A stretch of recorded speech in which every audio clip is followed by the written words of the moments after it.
जय हिंद दोस्तों। आप सभी लोगों का स्वागत है। और आज का जो हमारा ये संपादकीय है, ये आपके GS3 जिसमें आपका पर्यावरण इन्वायरमेंट टॉपिक है, उसके लिए काफ़ी महत्वपूर्ण है। देखिए, एक और इस तरीके का मिलता जुलता हम लोगों ने कुछ दिन पहले जब संपादकीय कंप्लीट किया था, उस पर डिस्कशन किया था, तो वो आपका कूड़े के ढेर के ऊपर था। उसमें हम लोगों ने बहुत सारे तरीके भी देखे थे कि किन तरीकों से हम कूड़े के ढेर को, प्लास्टिक वेस्ट को कम कर सकते हैं, उनकी रिसाइकलिंग, उनका पुनर्चक्रण कर सकते हैं। पुनर्चक्रण यानी कि रिसाइकलिंग के अलावा अगर आपको कभी भी किसी आंसर में या निबंध में कुछ पॉइंट्स लिखने होंगे या लिखना हो, तो वहाँ पर आप इस तरह के भी चीज़ों को शामिल कर सकते हैं कि कुछ ऐसे बैक्टीरिया या जीवाणुओं को बनाया जा रहा है जिसकी मदद से आप प्लास्टिक के कचरे को ख़त्म कर सकते हैं। प्लास्टिक को खाने वाले ये बैक्टीरिया हैं जिनको डेवलप किया जा रहा है, बनाया जा रहा है। इस तरीके से आपका आंसर काफ़ी कंटेंट रिच दिखता है और अच्छा दिखता है। तो अपने जो ये संपादकीय है, इसमें देखिए, सबसे पहले तो इस तरह के जीवाणु की बात की गई है जो आपके प्लास्टिक को खाते हैं। उसके बाद धीरे धीरे इस संपादकीय में चर्चा की गई है माइक्रो प्लास्टिक के बारे में, कि माइक्रो प्लास्टिक प्लास्टिक का वह रूप है जिससे हमें सबसे ज़्यादा आज के समय समस्या उत्पन्न हो रही है, और आने वाले समय में बहुत सारे ऐसे रोग हैं जो कि हमें माइक्रो प्लास्टिक की वजह से देखने को मिलेगा। और उसके ऊपर समस्याओं को काफ़ी डिटेल में बताया गया है कि ये किस तरीके से फैल रहा है, इससे हमें क्या दिक्कत आ सकती हैं।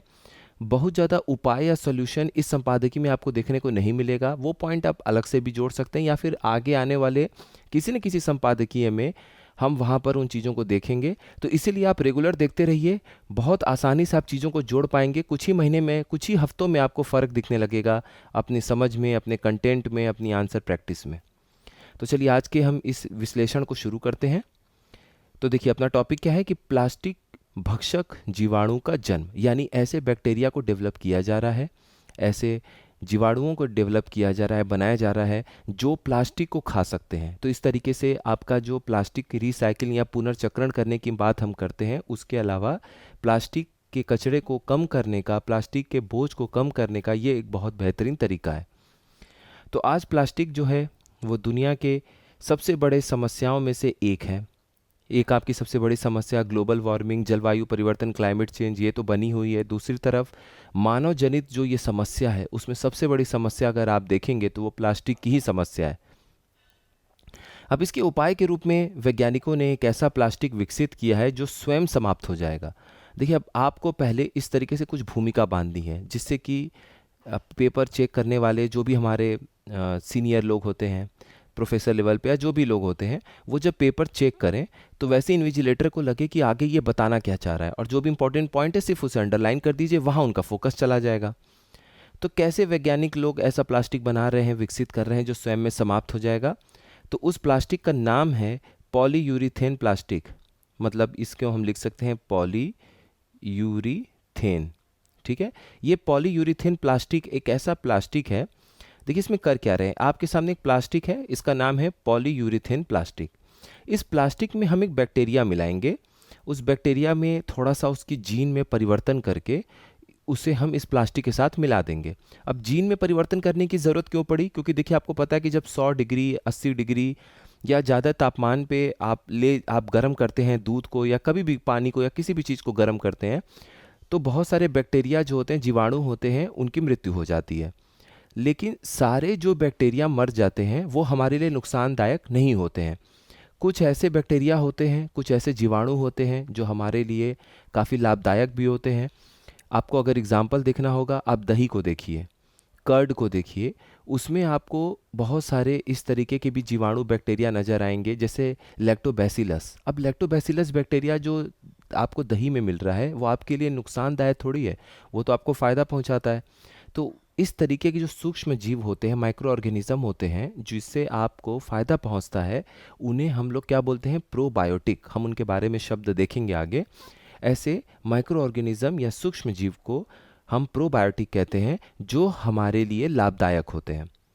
तो इस तरह के बैक्टीरिया को हमें थोड़े से उनमें जीन में परिवर्तन करना पड़ता है, ताकि जब ज़्यादा तापमान में आप प्लास्टिक को तापमान देंगे, अगर अगर आप गर्म करते हैं ज़्यादा तापमान में प्लास्टिक को, तो ये जो बैक्टीरिया उनके साथ में है, प्रयोग में आ रहे हैं, वो कहीं ख़त्म ना हो जाए।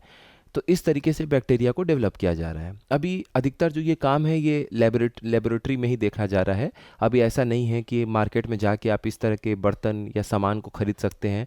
ये अभी बिल्कुल कॉन्सेप्ट लेवल पर है और धीरे धीरे आने वाले समय में ये हमारे और आपके उपयोग के लिए भी बाज़ारों में उपलब्ध होगा, लेकिन अभी फ़िलहाल रिसर्च लेवल पर है ये। लेकिन आप एग्जाम्पल में अपने लिख सकते हैं इसको।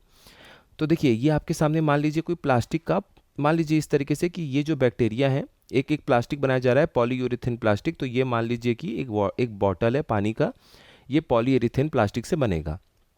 तो इसमें ये जो बैक्टीरिया बनाया जा रहा है, इस बैक्टीरिया का नाम है बैसिलस सबटिलिस। ठीक है, तो बैक्टीरिया का नाम जो है ये है बैसिलस सबटिलिस। तो ये जो बैसिलस सबटिलिस है वो इसी प्लास्टिक के साथ इसको बनाया जाएगा। ठीक है, अब ये जो प्लास्टिक के साथ बनाया जाएगा, इसकी सबसे बड़ी खूबी क्या होगी इस बैक्टीरिया की, कि जब आप इसको गर्म करेंगे, चूंकि इसके जीन में परिवर्तन करके इसको इस प्लास्टिक के साथ मिलाया जा रहा है, तो पहली बात कि ये बैक्टीरिया इसमें ख़त्म नहीं होंगे। अब ये निष्क्रिय पड़े रहेंगे, इनएक्टिव पड़े रहेंगे। जब आप इसका उपयोग कर लेंगे, इस प्लास्टिक बॉटल का या किसी भी बर्तन का, यहाँ पे हमने एग्जाम्पल उदाहरण लिया है प्लास्टिक बॉटल का। प्लास्टिक बॉटल में लिखा है कि 3 साल की वारंटी है, उसके बाद आप बेस्ट बिफोर 36 मंथ्स, इस तरीके से लिखा होता है कि कितने समय के पहले ये बेस्ट रहेगा। तो आपको लगा कि चलो 4 साल हमने यूज़ कर लिया, अब इसे फेंक देते हैं। जैसे ही ये कचड़े वगैरह में कहीं पे भी जाएगा, ऐसी सराउंडिंग, ऐसा इन्वायरमेंट मिलेगा बैक्टीरिया को, तो फिर बैक्टीरिया वहाँ पर एक्टिव हो जाएगा और वो जो कचरे में प्लास्टिक के जो ढेर पड़े हुए हैं इस बॉटल सहित, उसे फिर खाना शुरू करेगा, उसे बायोडिग्रेड करना शुरू कर देगा, उसे और बेहतर उपयोगी वाले कोई वस्तु में परिवर्तन करना शुरू कर देगा खाते हुए। ये है इस खोज की सबसे बड़ी खूबी। ठीक है, प्रोसेस आप समझ गए हैं क्या होने वाला है। तो देख लेते हैं क्या लिखा है कि पॉलीयूरेथेन प्लास्टिक में एक ऐसा बैक्टीरिया मिलाया गया है जो प्लास्टिक खा जाता है, और इस बैक्टीरिया का नाम क्या है, बैसिलस सबटिलिस।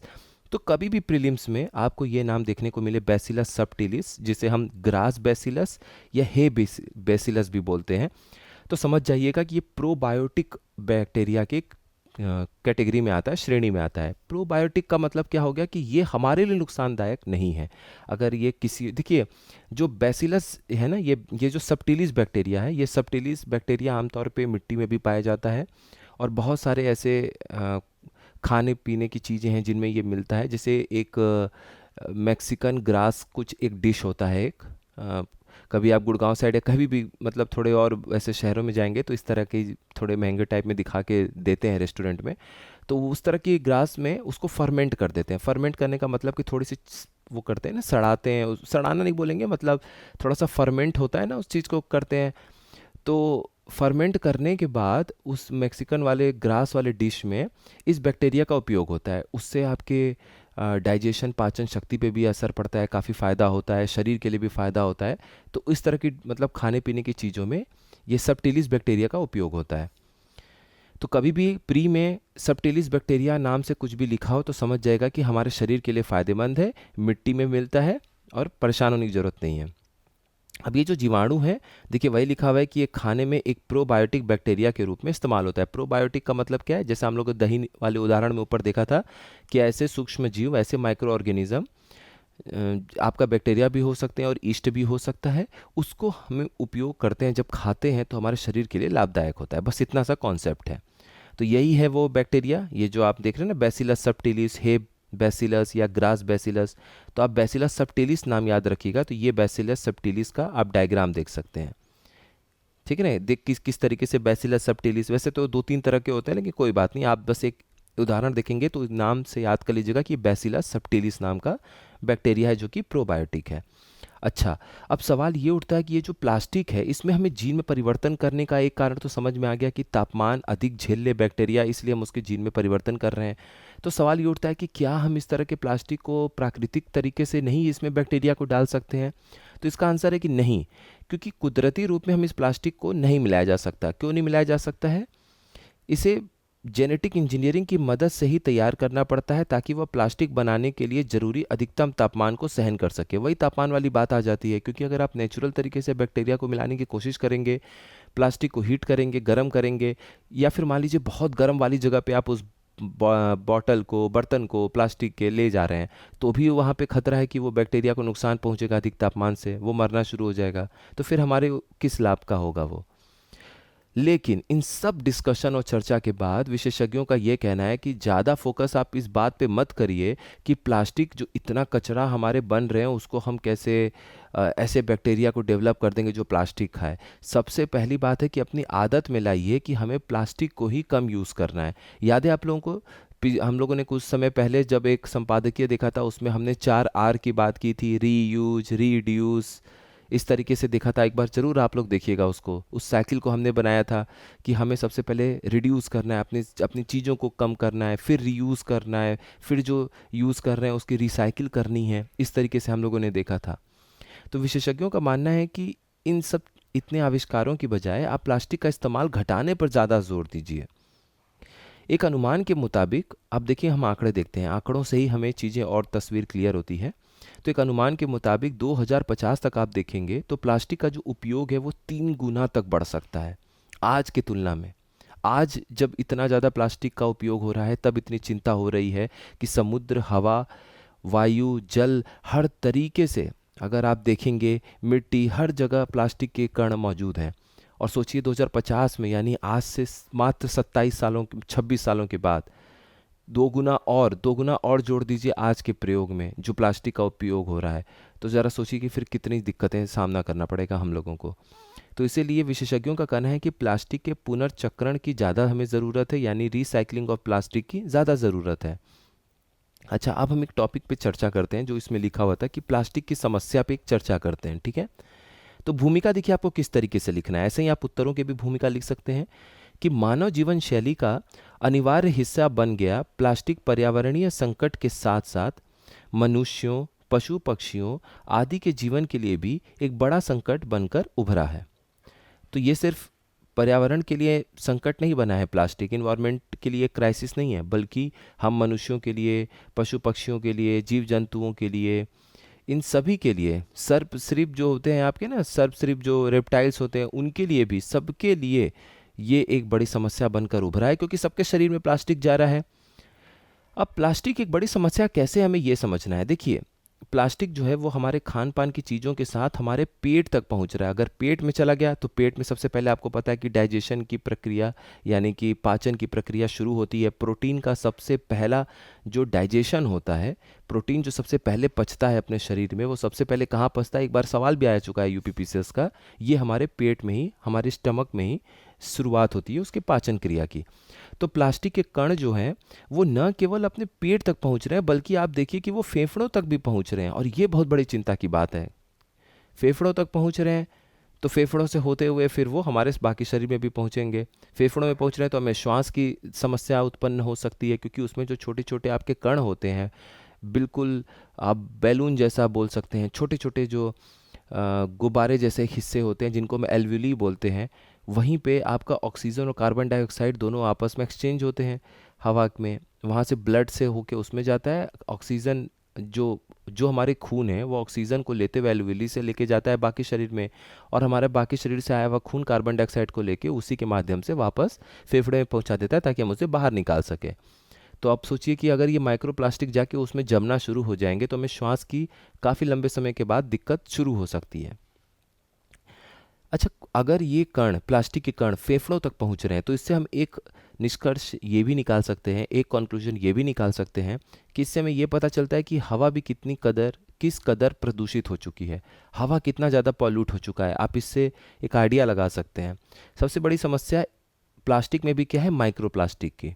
तो माइक्रो प्लास्टिक के ऊपर हमें और ज़्यादा ध्यान देना है, क्योंकि प्लास्टिक तो फिर भी हमें दिख जाता है, तो हम उसका रिसाइकलिंग, पुनर्चक्रण या फिर उसका कम उपयोग, ये सब हमें चीज़ें समझ में आ जाती है। लेकिन प्लास्टिक का ही एक आपका भाग होता है माइक्रो प्लास्टिक, और माइक्रो प्लास्टिक बहुत बड़ी समस्या है। इससे कैसे निपटा जाए, आइए उसको समझते हैं। तो माइक्रो प्लास्टिक आप देख सकते हैं, देखिए ये मान लीजिए आपकी हाथ की हथेली है, तो आप इन प्लास्टिक का साइज़ देखिए, कितने छोटे कण हैं ये। इसको कितना जूम करना पड़ा है, हाथ जब इतना बड़ा आपको दिख रहा है तब छोटे छोटे प्लास्टिक के कण दिख रहे हैं। नॉर्मल किसी हाथ पे तो आपको दिखेगा भी नहीं। अगर आपको ये सब प्लास्टिक देखने की बात आ जाए तो ये तो आपको साफ साफ दिखेंगे भी नहीं, ये तो चलिए थोड़ा थोड़ा दिख भी जाए, ये कैसे दिखेगा। देख रहे हैं कितने छोटे छोटे प्लास्टिक के कण हैं, कुछ मिलीमीटर से लेके मिलीमीटर से भी बहुत छोटे छोटे कण हैं, ये देखिए। अब हम समझते हैं पहले डिफिनीशन, पहले हम समझेंगे कि माइक्रो प्लास्टिक कहते किसे हैं, फिर माइक्रो प्लास्टिक हमारे लिए जीवन में कैसे समस्या उत्पन्न कर रहा है। तो माइक्रोप्लास्टिक क्या है? माइक्रोप्लास्टिक देखिए ये आपके प्री में भी आ सकता है। जो डेफिनेशन टाइप की चीज़ें होती हैं, वो परिभाषा टाइप की जो चीज़ें होती हैं वो आपके प्री में भी आती हैं। तो माइक्रोप्लास्टिक क्या है? माइक्रोप्लास्टिक एक 5 मिलीमीटर से भी कम लंबे वाले प्लास्टिक के छोटे टुकड़े होते हैं। तो कोई भी प्लास्टिक के टुकड़े अगर वो 5 मिलीमीटर से बड़े साइज के नहीं हैं, 5 मिलीमीटर से लंबे नहीं हैं, तो आप समझ जाइए कि वो माइक्रोप्लास्टिक की श्रेणी में आता है। अब ये समस्या कैसे बन रहा है माइक्रोप्लास्टिक, हमें ये समझने की ज़रूरत है।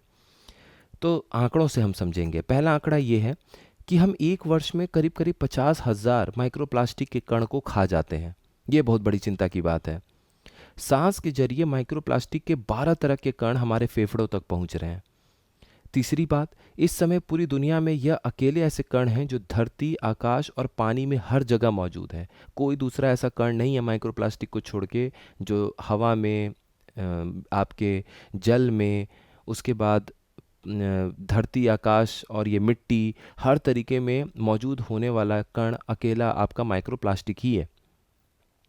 अब माइक्रोप्लास्टिक जो है, ये माइक्रोप्लास्टिक के ये सूक्ष्म कण मनुष्यों में पार्किंसन डिजीज़ यानी पार्किंसन रोग का भी खतरा बढ़ा रहे हैं। अब देखिए पार्किंसन रोग क्या है, एक ब्रीफ में आपको बता देते हैं। पार्किंसन रोग बहुत ही बेकार रोग होता है। जैसे मान लीजिए कि पहले आप चल फिर पा रहे होंगे, आपके ब्रेन पे ऐसा असर करेगा कि पहले आप ठीक से चल फिर नहीं पाएंगे, छोटे छोटे कदम लेंगे क्योंकि आपको डर लगेगा कि बड़े कदम हम नहीं ले पा रहे हैं। आपके खाते समय हाथ कांपेंगे।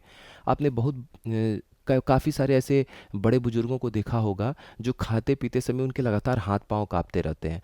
वो पार्किंसन रोगी के एक तीसरे चौथे स्टेज की तरफ बढ़ रहे होते हैं। पहले धीरे धीरे उनके चलने फिरने के कदम छोटे होने लगते हैं, उसके बाद उनके शरीर हाथ पांव कांपने लगता है। फिर एक ऐसा समय आ जाता है जब इंसान व्हील चेयर पर बैठ जाता है, वो चल फिर नहीं पाता है। तो इसीलिए पार्किंसन जैसा रोग अगर धीरे धीरे सोसाइटी में फैल रहा है तो ये बहुत चिंता की बात है। आने वाला समय बहुत खतरा होने वाला है। अब समुद्र में लास्ट में इन्होंने कुछ बातें ऐसी बताई हैं कि समुद्र में भी प्लास्टिक की समस्या बढ़ रही है, खासतौर पे माइक्रो प्लास्टिक की समस्या। तो पहले हम एक छोटी सी बात ये जान लेते हैं कि समुद्र तक हमारा ये प्लास्टिक पहुंच ही कैसे रहा है। देखिए आमतौर पर आप अपने अगल बगल जब देखेंगे तो वहाँ पर आप देखेंगे कि प्लास्टिक जो है, ये जो कूड़े के ढेर हैं, ये बिल्कुल पड़े रहते हैं। उन कूड़े के ढेरों में हम जब इतने सारे प्लास्टिक की चीज़ें यूज़ कर रहे हैं, चाहे बाहर हम पैकेट का कोई चीज़ खाने का मंगवा रहे हों, चाहे ऑर्डर दे रहे हों, कोई चीज़ खरीद रहे हो, सारी चीज़ों में कवर जो है, उसकी कवरिंग है, वो सब के सब प्लास्टिक की है। अब वो कचड़े के रूप में इधर उधर पड़ी रह रही हैं। देखिए हमने जब पढ़ा था कचड़ों के ढेर का एक संपादकीय, तो उसमें हमने देखा था कि मुश्किल से 40% ही आसपास आप देखेंगे कि उसकी रिसाइकलिंग हो रही है, पुनर्चक्रण हो रहा है उन सारे प्लास्टिक कचड़ों का। ठीक है, तो जिनका नहीं हो पाया रिसाइकलिंग, वो तो इधर उधर पड़े रह गए। अब वो इधर उधर पड़े रह गए तो फिर धीरे धीरे समय के साथ वो जो नाली है, नाली में धीरे धीरे वो इकट्ठे होते रहते हैं। फिर वहाँ से वो बड़े नाले में आते हैं, बड़े नाले से नदियों में आते हैं। अब नदियों से होते हुए वो आपके बड़े बड़े तालाब या फिर समुद्र में जाकर प्लास्टिक चले जाते हैं। अब 5 मिलीमीटर के साइज से छोटे जो माइक्रो प्लास्टिक हैं, जिनको अभी आपने ऊपर देखा कि हथेली पे भी वो ठीक से नहीं दिख रहे हैं, उनको तो बड़ी आसानी से नदी, पानी, हवा, मान लीजिए हवा है, वो हवा चलेगी, वो भी समय के साथ साथ धीरे धीरे करते हुए उनको समुद्री तट तक पहुंचा देगी। समुद्र के किनारे जो शहर हैं उनके यहाँ से तो सीधा सीधा समुद्र तक जाने का उसमें खतरा है माइक्रो प्लास्टिक का। और अपने देश में ही क्या, दुनिया के सारे बड़े बड़े देशों में आप देखेंगे, या इवन छोटे देशों में भी आप देखेंगे, जिनकी, छोटे देश से मेरा मतलब है कि जिनका साइज़ छोटा है, वहाँ पर आप देखेंगे कि जो शहर बसे हुए हैं वहाँ तो प्लास्टिक, माइक्रो प्लास्टिक का यूज़ हो ही रहा है, तो वो तो सीधे सीधे समुद्र में चले जाएंगे। वहाँ सी ब्रिज, लैंड ब्रिज, आपको पता है कि हवा चलती रहती है समुद्र से धरती की, ज़मीन की तरफ, या फिर रात में आपकी चलती है ज़मीन से समुद्र की तरफ। तो वहाँ पर आप देख रहे हैं वहाँ पे तो हवा से बिल्कुल पहुँच जाएगा तुरंत। अब ये माइक्रो प्लास्टिक जब पहुँच जा रहे हैं समुद्र में तो वो और ज़्यादा नुकसान पहुँचा रहे हैं। कैसे पहुँचा रहे हैं, आइए उनको थोड़ा आंकड़ों से देख लेते हैं। समुद्र की जो तलहटी है, तलहटी का मतलब ये समुद्र का जो बॉटम है, बिल्कुल नीचे का जो हिस्सा है, वहाँ पे 5 खरब प्लास्टिक के टुकड़े हैं, यानी कि 5 बिलियन प्लास्टिक के टुकड़े आपको समुद्र की तलहटी में देखने को मिलेंगे। अब यही कारण है कि समुद्र में केवल जल में ही नहीं आपको ये प्लास्टिक के कण देखने को मिलेंगे, बल्कि ये मछलियों के पेट में भी आपको देखने को मिलेंगे। क्योंकि जो आप देख रहे हैं कि कण है प्लास्टिक का, वो तो समुद्र के तलहटी यानी कि समुद्र के बॉटम में भी है। अब जो छोटी छोटी मछलियां हैं और बड़ी बड़ी मछलियां हैं, वो भी तो नीचे ही नीचे रहती हैं समुद्र के, कई 100 मीटर नीचे, तो वहाँ तक अगर आपका प्लास्टिक पहुँच गया तो उनके पेट में भी तो जाएगा। अगर वो छोटी मछलियों को खाते हैं, छोटी मछलियों के पेट में है, तो उनसे बड़ी मछलियों के पेट में चला जाएगा। फिर क्या होता है कि यही मनुष्य, अब देखिए यही चक्र होता है कर्म का। हम मनुष्यों की वजह से वो प्लास्टिक और माइक्रो प्लास्टिक पहुंचा समुद्र में। अब ये बात अलग है कि पहुंच कहीं और शहर से रहा हो, और समुद्र के तट के किनारे रहने वाले लोग जब मछलियों को पकड़ के खा रहे हैं, मछली पालन कर रहे हैं, तो फिर उनके शरीर में वही छोटे छोटे प्लास्टिक दोबारा से चले जा रहे हैं। लेकिन अगर आप पूरे मानव प्रजाति को एक जैसा देखें, शहरों में, क्षेत्रों में, प्रदेशों में ना बांटें, तो आप देखेंगे कि ये चीज़ें साइकिल वापस घूम के हमारे पास ही आ रही है। हमसे होता हुआ प्लास्टिक, माइक्रो प्लास्टिक समुद्र तक पहुंचा, नदियों के रास्ते, हवा के रास्ते, बारिश के रास्ते, किसी के भी रास्ते। और उसके बाद क्या हुआ, जब हमने मछलियों को अपना भोजन बनाया, वो फिर से हमारे ही शरीर में वापस आ गया। तो यही एक विडंबना भी है और यही एक चिंता का विषय भी है, क्योंकि मछली पालन को हम बढ़ावा देना चाहते हैं। मछलियों का जो उत्पादन है और जो उनका भक्षण है, मतलब मछलियों पे जो कंजम्पशन है, जो मछलियों का हम खाते हैं, वो काफ़ी बड़ी तादाद में खाते हैं। तो ये भी एक चिंता का विषय है कि अगर वहाँ तक माइक्रो प्लास्टिक पहुँच रहा है तो फिर कितने लोगों के शरीर में पहुँच रहा है। तो कुल मिला के इन्हीं सब चीज़ों के ऊपर आज का डिस्कशन था। सॉल्यूशन तो देखिए काफ़ी सारी हैं। हमें शुरुआत से ही रिसाइकलिंग पे फोकस करना पड़ेगा, इस तरह की टेक्नोलॉजी को बढ़ावा देना पड़ेगा, और भी चीज़ें हैं। तो आज का जो हमारा ये संपादकीय है, इसका विश्लेषण आज पूरा होता है। मिलते हैं नेक्स्ट इन्फॉर्मेटिव वीडियो में। आप सभी लोगों का बहुत बहुत धन्यवाद।